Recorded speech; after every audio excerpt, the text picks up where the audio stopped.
a graphite rod of 60 centimeter length is clamped at its middle point and is set into longitudinal vibrations. एक आपको graphite rod दिए, उसकी length दी है 60 centimetre और उसको vibration में लाया है, बीच में मिडल पॉइंट पे क्लैम्प किया.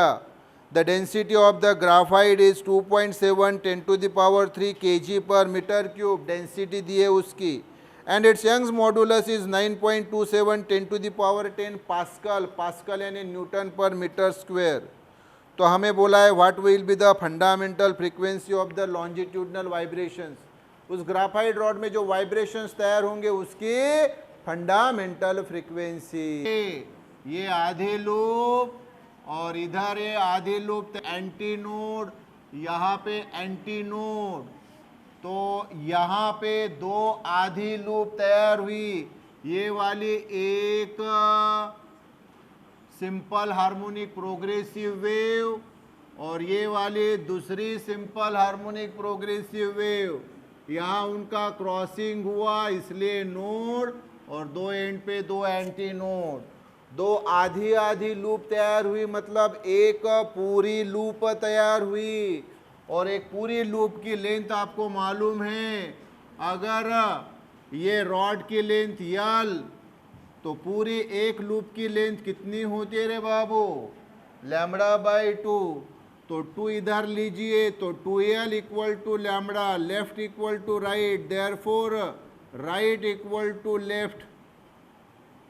तो लैम्बडा वैसे ही, 2 वैसे ही. और ये रॉड की जो लेंथ है वो हमें दी हुई है. कितनी दी हुई है? 60 सेंटीमीटर.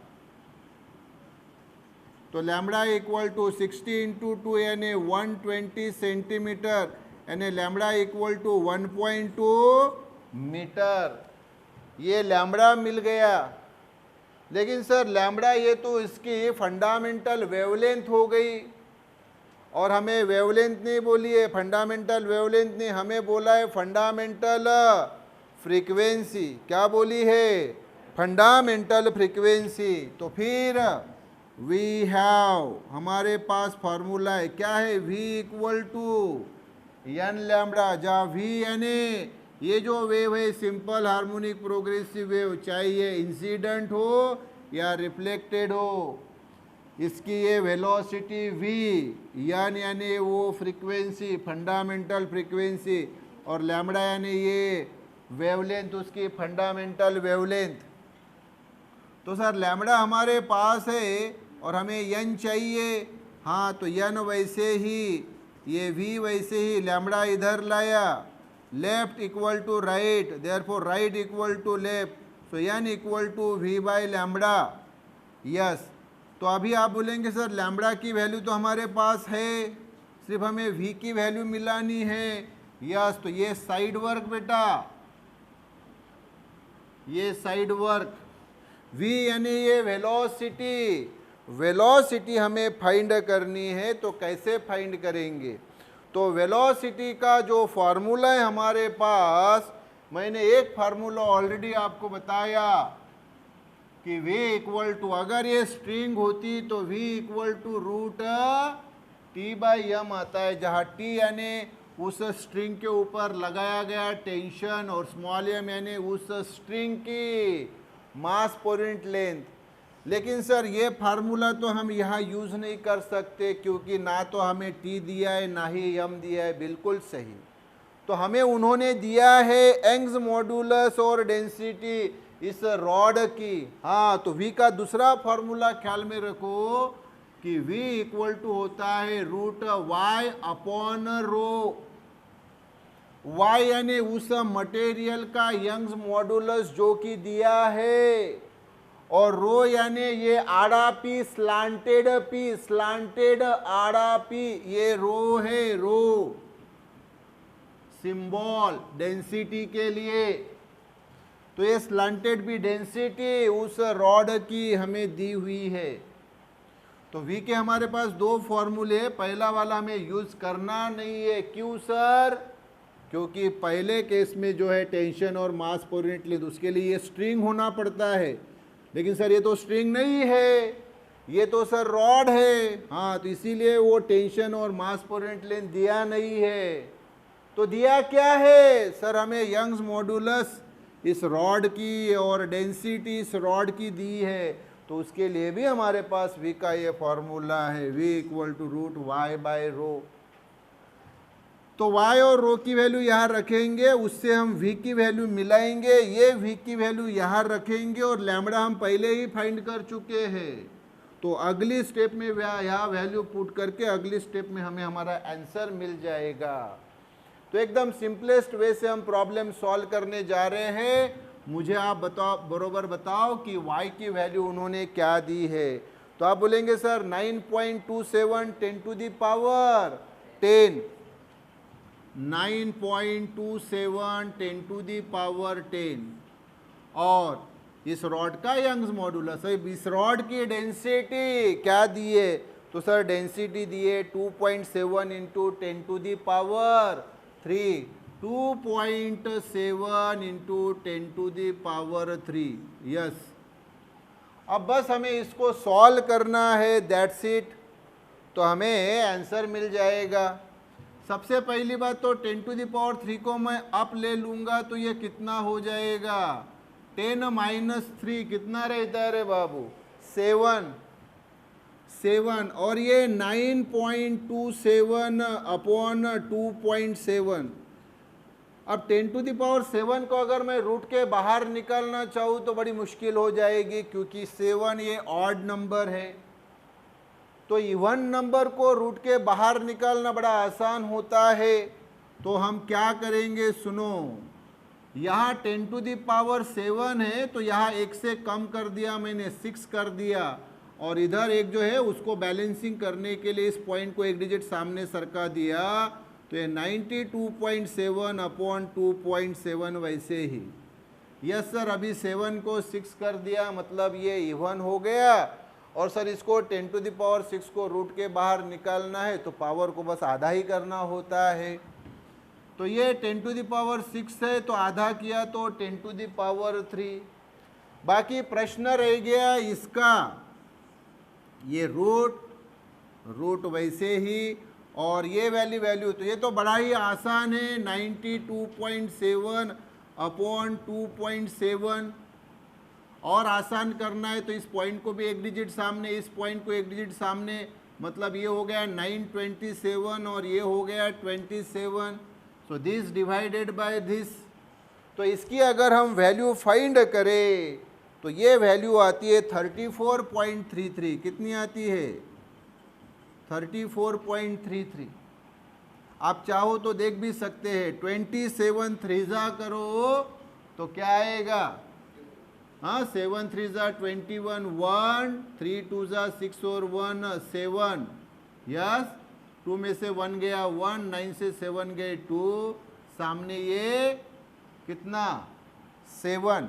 क्लियर क्या, बोलो यस। अभी डिवीजन अगर देंगे तो क्या जाएगा बताइए, डिवीजन पहले कैलकुलेशन देख लो, 3 7 21, हाँ तो यहाँ पे 8 आएगा रे बाबू, कितना आएगा बाबू 8, हाँ क्योंकि 81 आता है।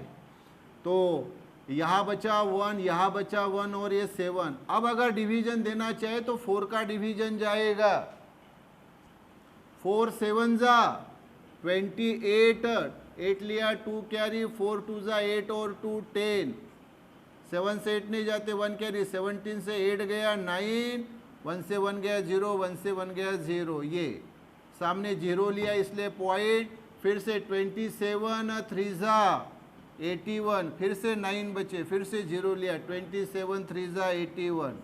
तो ये देखो 34.33। इसका रूट निकालना कोई बड़ी बात नहीं है। एंट्रांस में एक टेंटेटिव रूट निकालना होता है, क्योंकि एंट्रांस में लॉक टेबल यूज करने की परमिशन नहीं है। बोर्ड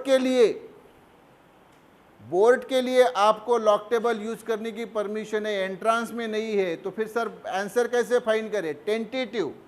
अभी आप मुझे बताइए, अगर रूट ये 34 पॉइंट समथिंग, अगर ये 36 होते तो 36 का रूट कितना होता है, 6 होता है। तो 36 से थोड़ा ही तो छोटा है ये, है कि नहीं। तो इसकी वैल्यू एक टेंटेटिवली फाइंड करेंगे आप, इसकी वैल्यू एक टेंटेटिवली फाइंड करेंगे तो ये वैल्यू आती है 5.86। सीधा सीधा 5.9 लिख सकते, कोई प्रॉब्लम नहीं। कैसे आपने लिखा सर? देखिए अगर 36 होते तो 36 का रूट 6 आता, उससे सर थोड़ा ही सा तो छोटा है 34 पॉइंट समथिंग, 36 से थोड़ा ही सा तो छोटा है बिल्कुल, है ना। यस, तो ये सर 6 से थोड़ा छोटा रहेगा, 5.86 है, सीधा सीधा 5.9, 6 की जगह सर 5.9। तो कहाँ या कैलकुलेशन करना पड़ा हमें, एक सादा कॉमन सेंस यूज करना पड़ा।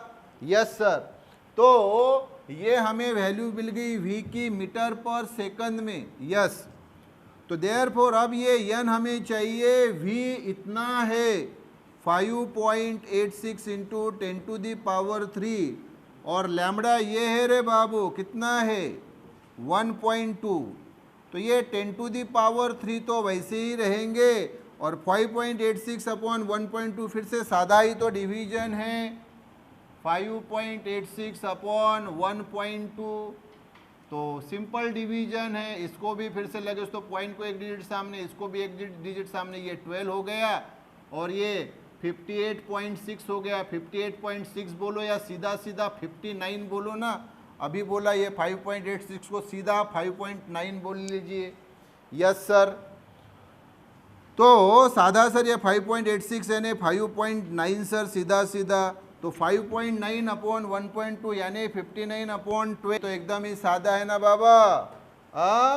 12 5 60, अरे सर ये 60 तो है नियरली अबाउट, 59 मतलब क्या है सर 60 है, तो ये 6 और ये 10⁻³ फ्रीक्वेंसी किस में होती है, हर्ट्स में। हाँ, तो आंसर अगर आप देखेंगे तो आंसर किलो हर्ट्स में है, किस में है, अरे तो 6 वैसे ही 10⁻³ का मतलब होता है किलो, किलो यानी 1000, 1000 यानी 10⁻³ और ये हर्ट्स वैसे ही। तो ये हो गया आंसर। और अब ऑप्शन बताओ, कौन सी है option, C, C is the right answer. Clear, बताओ प्रॉब्लम कैसे सॉल्व किया। सर सिंपल, ग्राफाइट रॉड बीच में उसको हैंग किया, जहाँ पे भी हैंग किया जाता है ऑलवेज नोड तैयार होता है। तो फंडामेंटल मोड में सर सिंपल, इधर आधे लूप इधर आधे लूप, तो टोटल हो गए एक लूप। ये रॉड की लेंथ यल, एक लूप की लेंथ λ/2 होती है। सो ये सर या यल इक्वल टू λ/2, तो λ इक्वल टू 2l, यल दिया है 60 सेंटीमीटर, λ 120 सेंटीमीटर। सर 100 सेंटीमीटर यानी 1 मीटर होता है, तो 120 सेंटीमीटर यानी सर 1.2 मीटर। लैम्बडा मिल गया हमें, n चाहिए था, v equal to n lambda, so n equal to v by lambda. Lambda हमारे पास है सर, v का फार्मूला, ये दो v के फार्मूले सर, पहला फार्मूला यूज करेंगे नहीं, क्यों, क्योंकि सर टेंशन और मास पर यूनिट लेंथ दिया नहीं है। कब दिया होता है सर, अगर ये रॉड की जगह स्ट्रिंग होता तो ये टर्म्स दिए होते, लेकिन सर ये तो रॉड दिया है, तो रॉड के लिए सर रूट वैसा ही, T/m की जगह y/ρ, y यानी सर यंग्स मॉडुलस, रो यानी उस रॉड की डेंसिटी।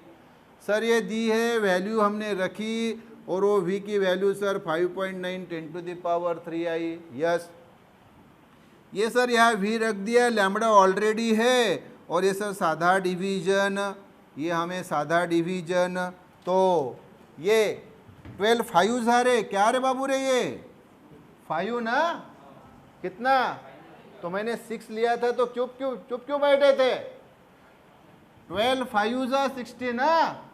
हाँ, फिर बाय मिस्टेक मैंने 6 लिए, तो चुप कैसे बैठे। तो आंसर क्या है, 5 10⁻³ हर्ट्स यानी 5 10⁻³ यानी किलो हर्ट्स। ये क्या हो गया आंसर, राइट ऑप्शन कौन सी, C is the right answer. Clear, yes.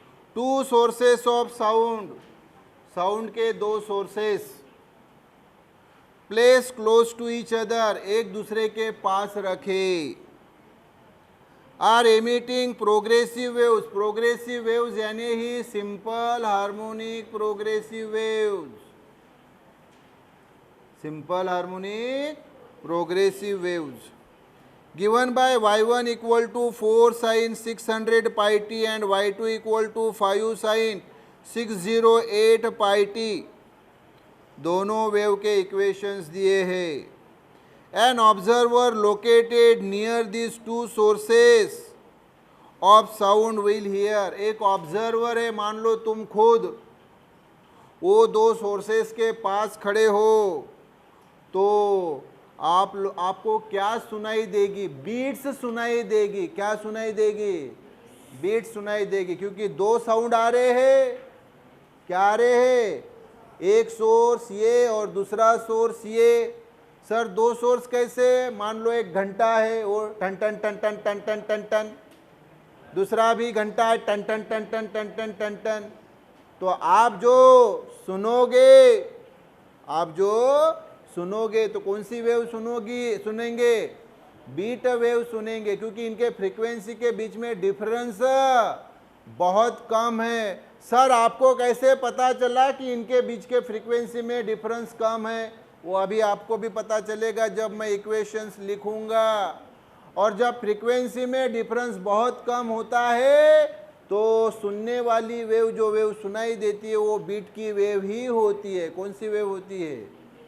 अब उसके पास में आप खड़े हो तो ना आपको तो ये घंटा ठन ठन ठन ठन सुनाई देगा, ना ये घंटा ठन ठन ठन ठन सुनाई देगा, बल्कि कुछ और सुनाई देगा. That is the beat wave. क्या सुनाई देगी? बीट वेव सुनाई देगी. तो उसकी फ्रीक्वेंसी क्या? फार्मूला बीट फ्रीक्वेंसी का आप एन बी इक्वल टू मालूम है, उन दोनों वेव के फ्रीक्वेंसी का डिफरेंस. यस. तो फिर दो वेव दी है तो दो पार्ट कर लेते हैं, एक पार्ट और ये दूसरा पार्ट. तो पहली वेव फॉर फर्स्ट वेव और इधर फॉर सेकंड वेव. यस.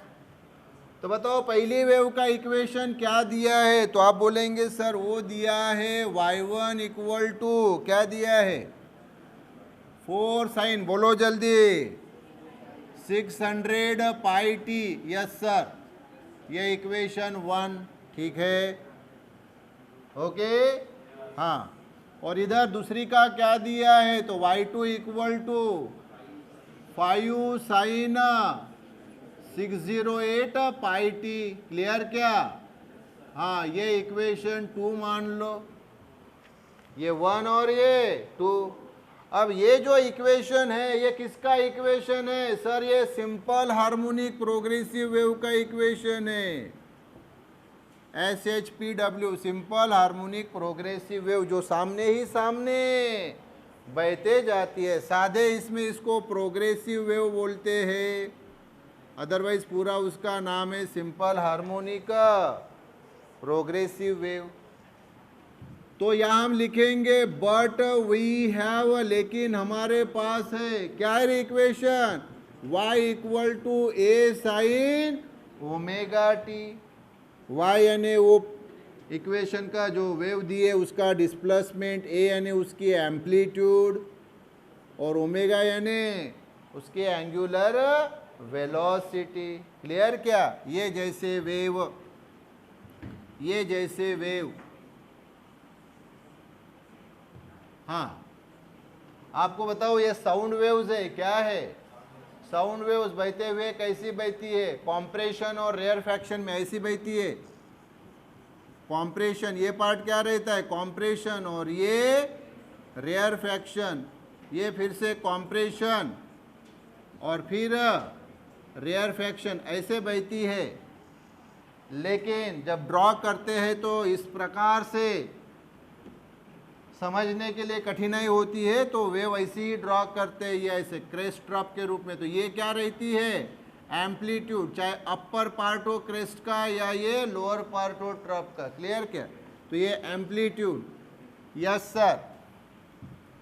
तो भाई वही, हाँ, अब ये पहली और दूसरी है, इसलिए ये y1, तो ये y1, और ये 4, तो ये a1, और ये ओमेगा 1 क्योंकि पहले के लिए, और ये दूसरे के लिए. उसी प्रकार से यहाँ y equal to a sine omega t, लेकिन ये दूसरी है तो y2 ए की जगह a2 ओमेगा की जगह ओमेगा 2। क्लियर? चलो कंपेयर करो दोनों को, दिस एंड दिस। तो कंपेयरिंग वही गेट, यस सर, y1 समान इक्वल टू समान, तो a1 equal to, therefore a1 equal to रे 4, साइन साइन समान, टी समान, तो ओमेगा 1 यानी क्या 600 पाई है या ना? यस।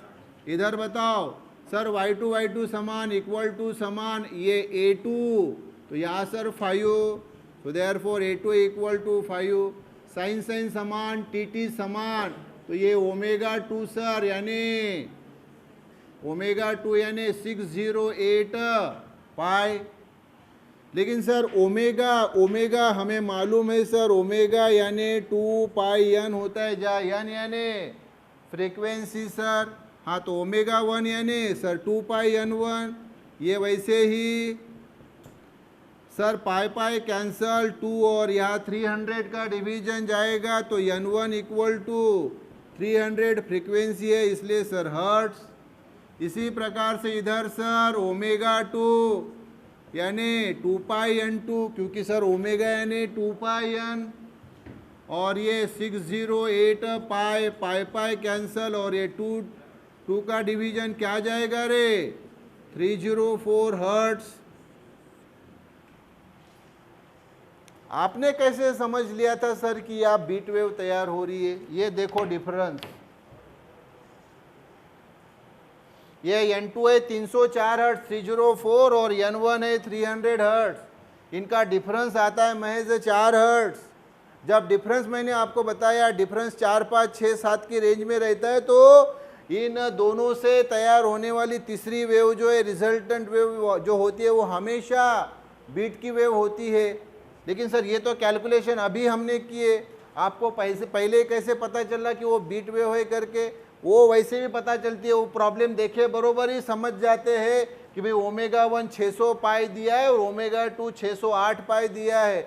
ओमेगा का कैलकुलेशन दिमाग में रहता है 2 पाई n, तो पाई कैंसिल 2 कैंसिल, तो n1 कितना आएगा वो पहले दिमाग में फिट रहता है, just because of practice makes man perfect. तो n1 यानी 300 और इधर n2 यानी 304, वो प्रॉब्लम पढ़ते पढ़ते ही दिमाग काम करना शुरू कर देता है। तो डिफरेंस कितना? हाँ सर डिफरेंस 4 हर्ट्ज का। तो वही तो पूछा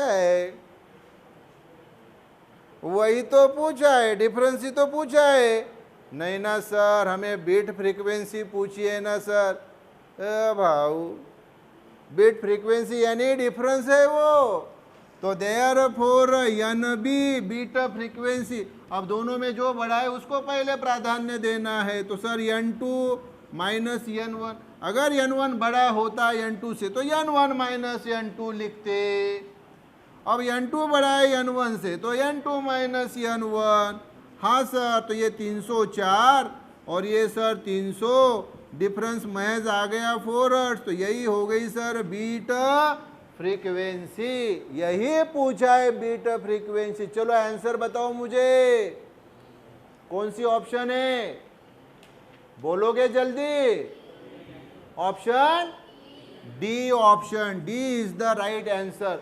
तो देखो इस प्रॉब्लम को हमने कैसे सॉल्व किया। अभी आपको सॉल्व करते वक्त या थोड़ा समय तो भी लगा, लेकिन जब एंट्रेंस में हम इसको सॉल्व करते हैं महज 1 मिनट में सॉल्व हो जाता है। 1 मिनट में ये दी है, ये दी है, इसको ये इसके साथ कंपेयर, इसको इसके साथ compare. y equal to a sine omega t 2 है, इसलिए y1 y2 a1 a2 omega 1 omega 2 सीधा a1 और a2 की वैल्यू और ओमेगा 1 ओमेगा 2 की वैल्यू। तो ये बीट फ्रीक्वेंसी। इसमें बोलोगे सर हमें और यहाँ पे एक और बात पूछी है, और वो बात जो पूछी है कि maximum intensity upon minimum intensity. Yes, beats में आपको मालूम है बीट्स में क्या तैयार होते हैं? वैक्सिंग और वैनिंग। वैक्सिंग यानी मैक्सिमम साउंड और वैनिंग यानी मिनिमम साउंड। तो कंसेप्ट मैं बता चुका हूँ आपको, यहाँ फिर से बता देता हूँ। तो देखो I max upon I minimum ये आई मैक्स मैक्सिमम इंटेंसिटी यानी वैक्सिंग वाला पॉइंट जहां साउंड ज्यादा सुनाई देता है। आई मिनिमम यानी वैनिंग वाला पॉइंट जहां साउंड बिल्कुल सुनाई नहीं देता, बहुत ही कम सुनाई देता है, ना के बरोबर। तो I max upon I minimum, I max हमेशा ऑलवेज ख्याल में रखना, इन दोनों की जो प्लस है A1 और A2, A1 प्लस A2 उसका स्क्वेयर अपॉन, और आई मिनिमम जो होता है इनका डिफरेंस मतलब A1 माइनस A2 का स्क्वेयर। मैं और आसान कर देता हूँ, ये आई मैक्स की वैल्यू बनाई, बताइए आई मिनिमम की वैल्यू बताइए। अब स्क्वेयर स्क्वेयर है तो चाहो तो आप क्या कर सकते हैं, इसको कंबाइन, क्या कर सकते हैं, कंबाइन, या रहने दो उसी फॉर्म में, नो प्रॉब्लम। सिर्फ मुझे बताओ यहाँ पे कि आएगा क्या। सर A1 है 4, यस सर A1 4 और A2 है सर 5, चलो रखो, तो 4 प्लस 5 का स्क्वेयर और यहाँ 4 माइनस 5 का स्क्वेयर, 4 प्लस 5 9 का स्क्वेयर, 4 माइनस 5 यानी -1 का स्क्वेयर, 9 का स्क्वेयर 81, माइनस का स्क्वेयर प्लस ही आता है, 1 का स्क्वेयर 1, तो ये रेशो क्या आ गया 81:1। तो ये बीट फ्रीक्वेंसी 4 और ये maximum upon minimum intensity ratio of maximum to minimum, ये 81:1।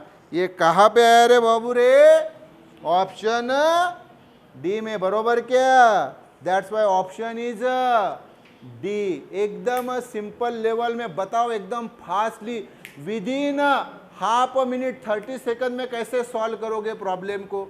सर ये इक्वेशन दिया है पहला और ये दूसरा, यस हमारे पास जनरल इक्वेशन है sir y equal to a sin omega t, दो है इसलिए sir y1 y2 a1 a2 omega 1 omega 2, यहाँ से सर a1 और a2 मिला, ओमेगा 1 और ओमेगा 2 मिला, ओमेगा यानी सर 2 पाई n, ओमेगा 1 मिला सर 3 से n2 मिला 304, इनका डिफरेंस nb यानी n2 माइनस n1 4, और maximum upon minimum intensity A1 plus A2 square upon A1 minus A2 square, maximum intensity A1 plus A2 square, minimum intensity A1 minus A2 square. Sir 4 plus 5 9 का square upon 4 minus 5 minus 1 का square, 9 का square sir 81 और minus का square तो plus होता है, 1 का square 1, 81 upon 1 यानी 81:1। देखो आधा मिनट भी नहीं लगा रे बाबू दिमाग में उसको सर्कुलेट करने के लिए। तो प्रॉब्लम देखे बरोबर, आंसर क्या, इसकी जरूरत भी नहीं है सॉल्व करने की, फट से आंसर रेडी, बोलो रे बाबू यस।